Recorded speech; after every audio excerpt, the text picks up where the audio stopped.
Hello everyone and welcome to my YouTube channel. आज का हमारा टॉपिक है पोस्टर मेकिंग। पोस्टर्स हमने जगह जगह देखे, कभी एजुकेशन के बारे में, कभी किसी पॉलिटिकल पार्टी के बारे में। जगह जगह पे होर्डिंग्स छोटे या बड़े ब्राइटफुल कलर्स में पिक्चर्स जो है दूर से ही हमें नज़र आ जाती है, तो उनको क्या बोलते हैं? हम पोस्टर्स बोलते हैं। जो पोस्टर है वो डास प्लैकेट, जो कि एक जर्मन भाषा का शब्द है, इससे निकला है।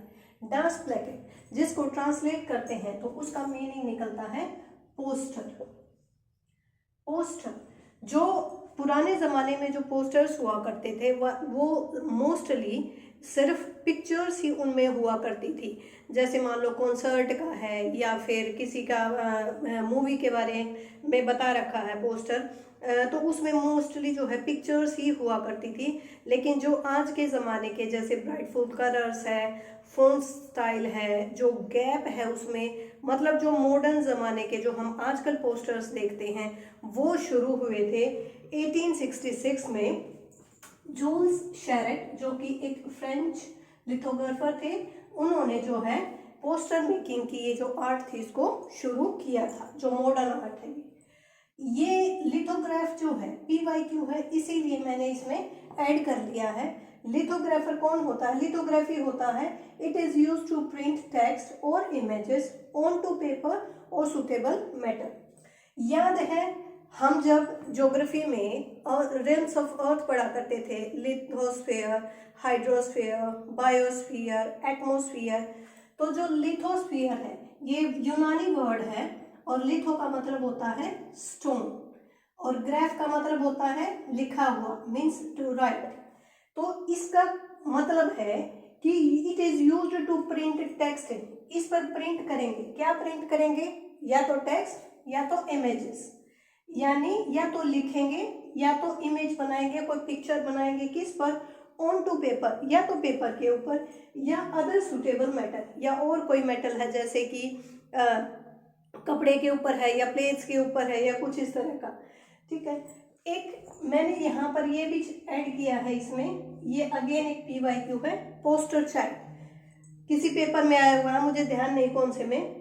पोस्टर चाइल्ड होता है एक वो बच्चा जिसमें आगे चलकर एक, जिसको कहते हैं ना कि पूत के पांव पालने दिख जाते हैं, तो पोस्टर चाइल्ड वो होता है जिसमें जो आंदोलनकारी या नेतृत्व के गुण, जो लीडरशिप के गुण होते हैं वो बचपन से ही झलक जाते हैं, तो उसको हम बोलते हैं पोस्टर चाइल्ड।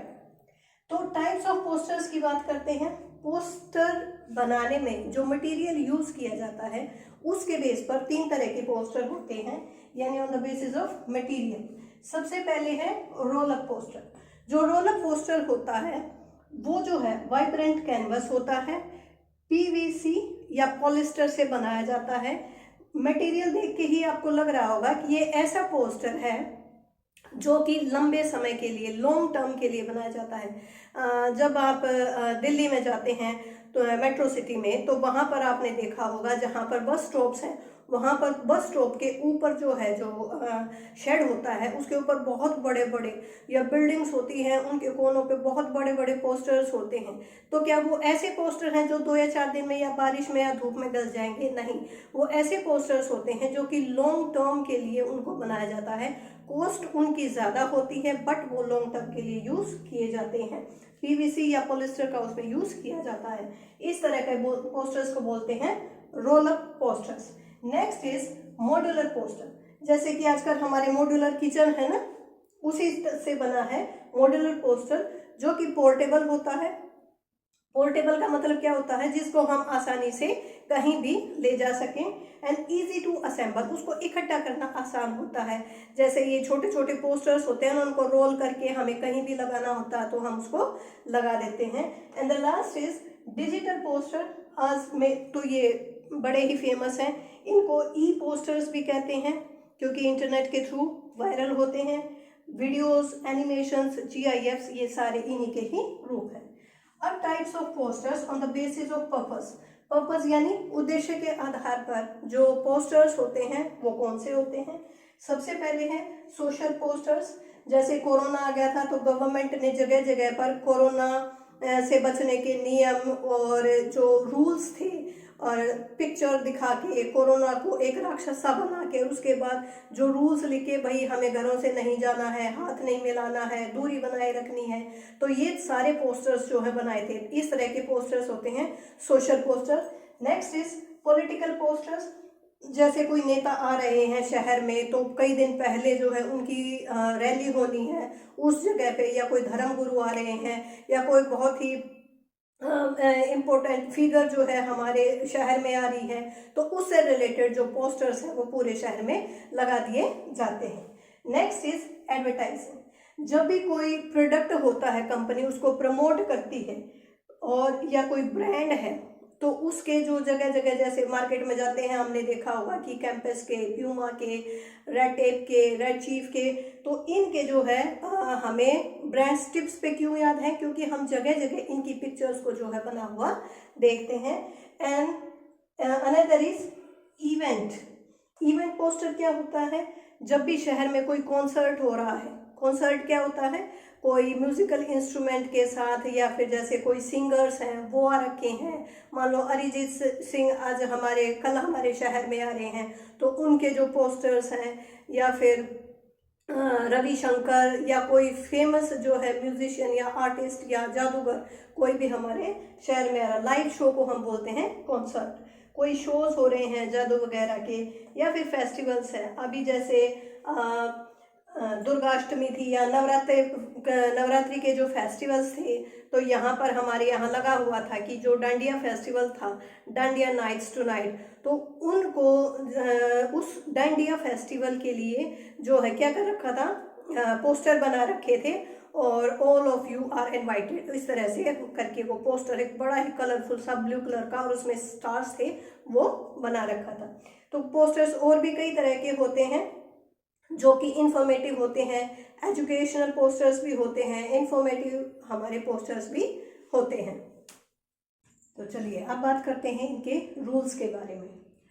सबसे पहले जो पोस्टर मेकिंग है वो दोनों हो सकती है, टेक्सचुअल और ग्राफिक।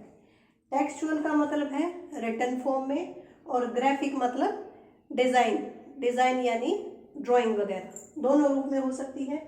दूसरा, it should be eye catching. Poster ऐसे होना चाहिए कि दूर से हमें अट्रैक्ट करे और हमें देखने पर मजबूर कर दे कि चलो देखें इसमें क्या लिखा हुआ है। नेक्स्ट इज, इसमें हम यूज कर सकते हैं स्लोगन्स, फ्रेजेस और विटी स्टेटमेंट्स। विटी स्टेटमेंट्स क्या होती हैं, कोई भी जैसे जो मुहावरे होते हैं, या फिर कोई इसी तरह की जो कपलेट्स होती हैं, उनको हम यूज कर सकते हैं। सबसे ज़रूरी बात, जैसे नोटिस को एक बॉक्स में लिखा जाता है, उसी तरह से जब हम पोस्टर मेकिंग करते हैं तो उसको भी एक बॉक्स के अंदर ही रखा जाता है।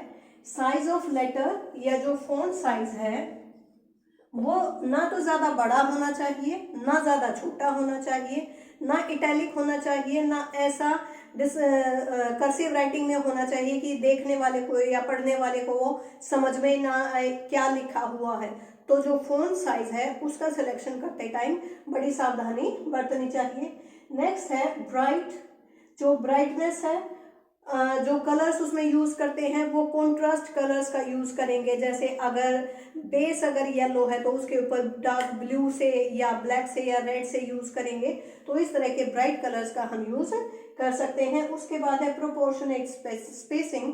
इसका मतलब है ओवरलोडेड नहीं होना चाहिए। ये ना हो कि बहुत सारी उसमें ड्राइंग कर दी, बहुत सारा उसमें लिख दिया, उसमें हमने विटी स्टेटमेंट भी डाल दी, उसमें हमने नारे भी डाल दिए और उसमें हमने एक एक डिटेल भी उसकी डाल दी। नहीं, जब भी हम एक पोस्टर बनाते हैं तो वो उसमें जो स्पेसिंग है, जो वाइट स्पेस हम छोड़ते हैं, जो खाली जगह हम छोड़ते हैं, वो इसीलिए छोड़ते हैं ताकि देखने वाले को ये लगे कि पढ़ के वो ये ना हो जाए कि कहाँ से शुरू करूँ, इतना इसमें भर भर के लिखा हुआ है। जो ज़रूरी इन्फॉर्मेशन है केवल वही उसमें डालनी चाहिए। और जो इसकी वर्ड लिमिट दी जाती है एग्जाम्स में वो 50 वर्ड्स की दी जाती है, ये ज़्यादा भी हो सकती है। अब बात करते हैं इसके फॉर्मेट के बारे में, यानी किस तरह से लिखा जाता है। जब भी हम बनाते हैं कोई पोस्टर तो सबसे पहले क्या बनाना पड़ता है, उसका एक बॉक्स हमें बनाना पड़ता है। उसके बाद सबसे पहले पर, क्योंकि पेपर में जब ये क्वेश्चन आता है ना PYQ में, तो सबसे पहले जो मेन इसका होता है ऑर्डर, वो होता है असेंडिंग ऑर्डर में अरेंज करें। PYQ में असेंडिंग ऑर्डर जो है अरेंज करना आता है। सबसे पहले आता है इश्यूइंग अथॉरिटी, जिसने ये पोस्टर बनवाया है। सेकंड है टैगलाइन सॉरी, मान लो एनवायरमेंट पोल्यूशन पे बनाना है तो टैगलाइन में क्या देंगे, save earth, save water, save water save earth, या इस तरह का जो स्लोगन्स होते हैं। टैगलाइन की जगह हम लिख सकते हैं कि जो स्लोगन्स है, मेनली जो मेन लाइन है हमारी, वो सबसे पहले दी जाती है। उसके बाद है टाइटल या इवेंट या वर्कशॉप, जैसे मान लो सफाई अभियान चला रहे हैं या कोई वर्कशॉप है या कोई गेस्ट आ रहे हैं तो उसके बारे में हमें बताना है। फिर स्पेशल अट्रैक्शन भी बतानी होती है, मान लो शहर में कोई मेला लग रहा है तो वहाँ पर क्या क्या होंगे। फिर उसका टाइम एंड वेन्यू देना होता है, उसका हमें क्या बताना पड़ता है, टाइम और वेन्यू, कहाँ पर हो रहा है, कितने बजे हो रहा है, वो सारी इंफॉर्मेशन इसमें देनी होती है। फिर है इलस्ट्रेशंस विद कैप्शंस, इसका मतलब होता है उसमें हम थोड़ी बहुत ड्राइंग भी करके बताएंगे, ठीक है, झूले वगैरह दिखा के। फिर उसके बाद अगर एंट्री पास है, मान लो 500 रुपये या 100 रुपये की टिकट है जैसे मेले की होती है, तो वहाँ पर बता देंगे कि भाई एंट्री टिकट बड़ों के लिए इतनी, छोटों के लिए इतनी है। और लास्ट में आता है कॉन्टैक्ट इन्फॉर्मेशन, कि अगर आपको इस बारे में कोई मेरे संबंध में जो इंक्वायरी करनी हो तो आप इस कॉन्टैक्ट पे हमें इन्फॉर्म कर सकते, हाँ इंक्वायरी जो है कर सकते हैं। अब मैंने एक दो जगह पे देखा है कि ये जो इशूइंग अथॉरिटी है ये किसी जगह पर तो लास्ट में दे रखा है और किसी जगह पर ये स्टार्टिंग में दे रखा है। तो पेपर में आ जाए तो ये क्या हो सकता है, ये ऊपर भी आ सकता है इशूइंग अथॉरिटी और ये नीचे भी आ सकता है, बट मेनली ये ऊपर ही आता है। नीचे कब आएगा, बिल्कुल बॉटम में ना, एड्रेस से पहले, जैसे कि फला स्कूल जो है आपके शहर में ब्लड डोनेशन कैंप आयोजित कर रहा है या ये संस्था जो है आयोजित कर रही है।